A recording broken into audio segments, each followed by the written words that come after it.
Hi Maria, Oh, hi. this is your first blog. Yes. Would you like to introduce yourself? Yes.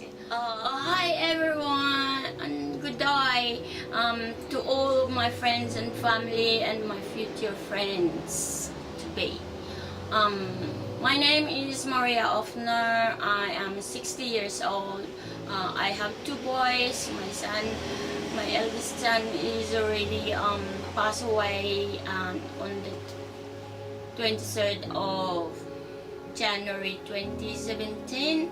He was 28 years old and now he should be 35 years old last month. And my youngest son, he was born premature, Johnston Kevin, but he's healthy even when he was born premature, 14 weeks premature, and he's the only one left of my son. He was 23 years old when his brother died, and now he's 30 years old. After suffering the trauma from Johan's death, which is ongoing, you were diagnosed with cancer not long after that, that was 7 years ago. And since then, it's now progressed to stage 4. Yes. How are you handling all those procedures, all the medical procedures? Because in the beginning, you were seeing doctors and oncologists at least 5 times a week. Yeah. And it's been ongoing Yes. all this time. So what can you tell us about the...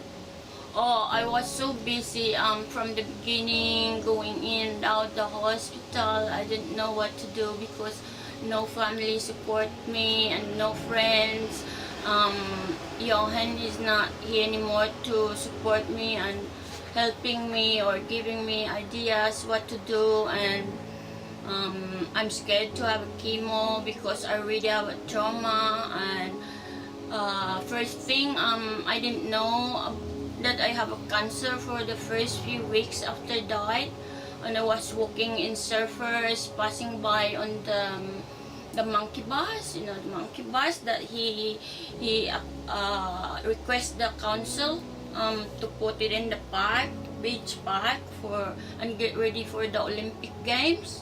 And so after that, first thing they put it in Burley and in Surfers, and I passed by there every day.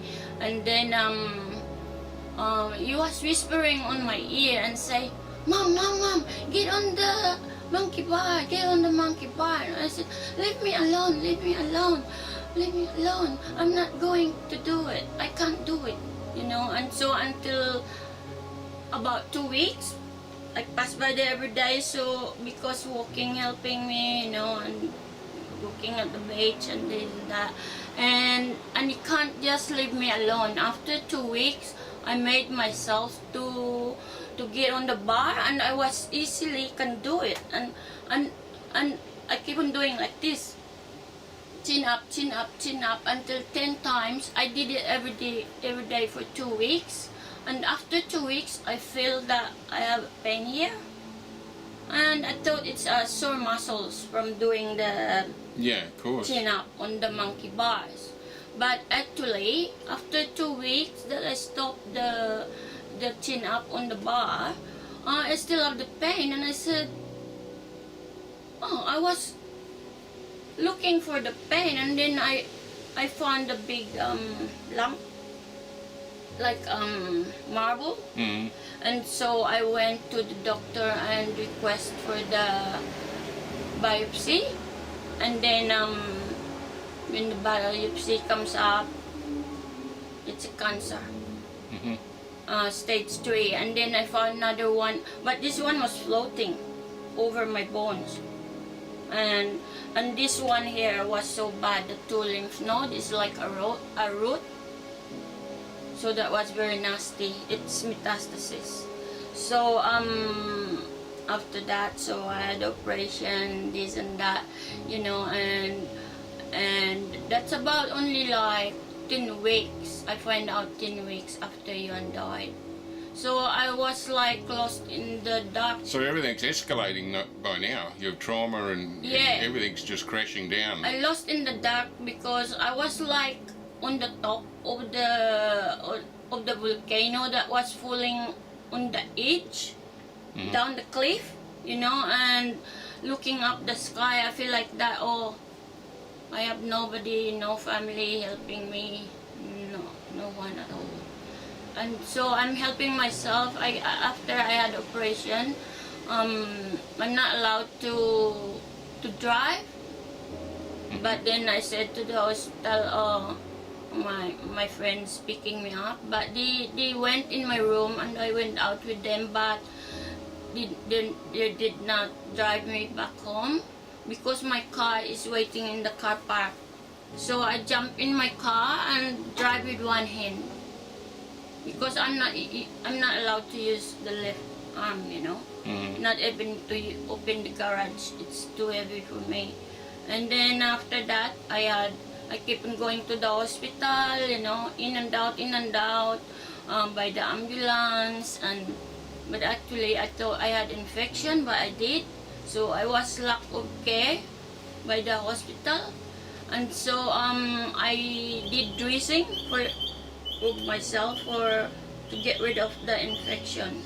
But when I get into the hospital, they didn't tell me anything. They don't even advise my doctor as well that I had infection on my operation, right? So I look after myself, and then I went home, and then I went back again because it's hurting me so much. So I asked them to redo the stitches because one of the doctor he cut more bigger, and then he poked it with a needle, and I said to him, "Stop it!"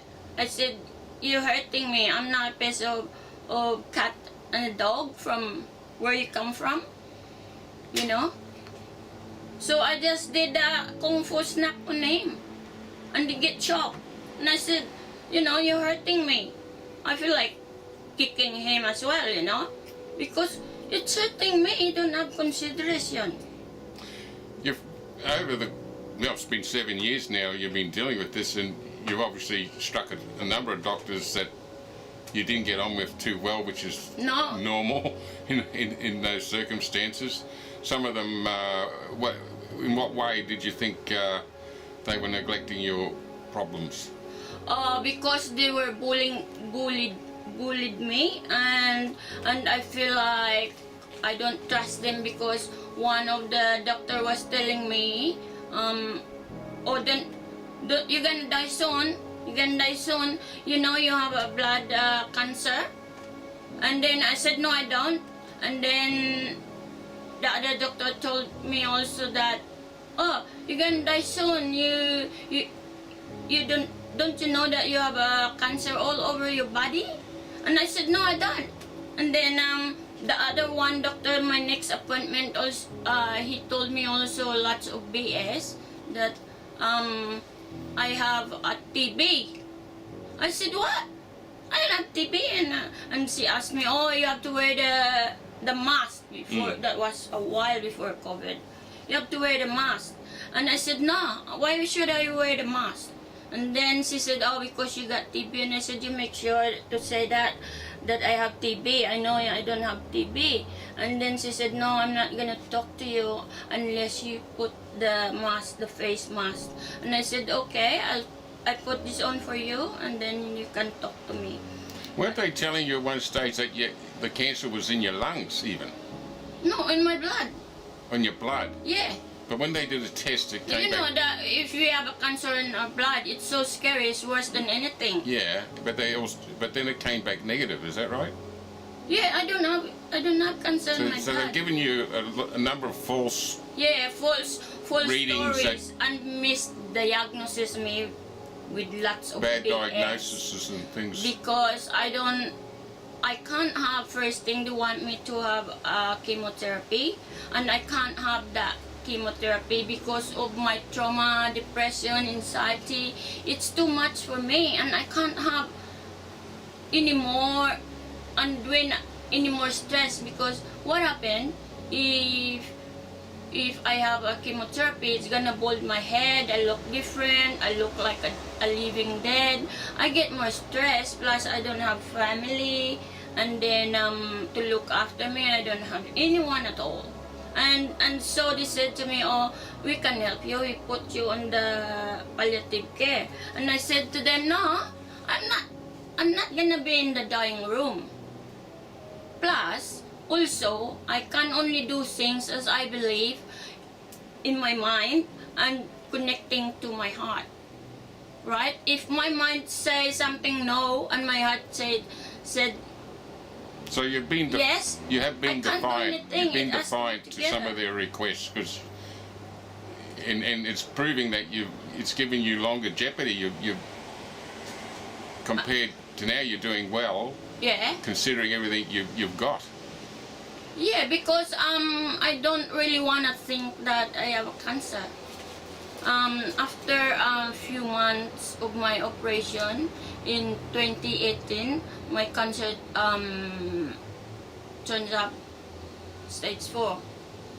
Stage 4, and I can't really think about it, because to protect myself and worried about it every day, while my depression, my anxiety, and my trauma is way over my head up the sky.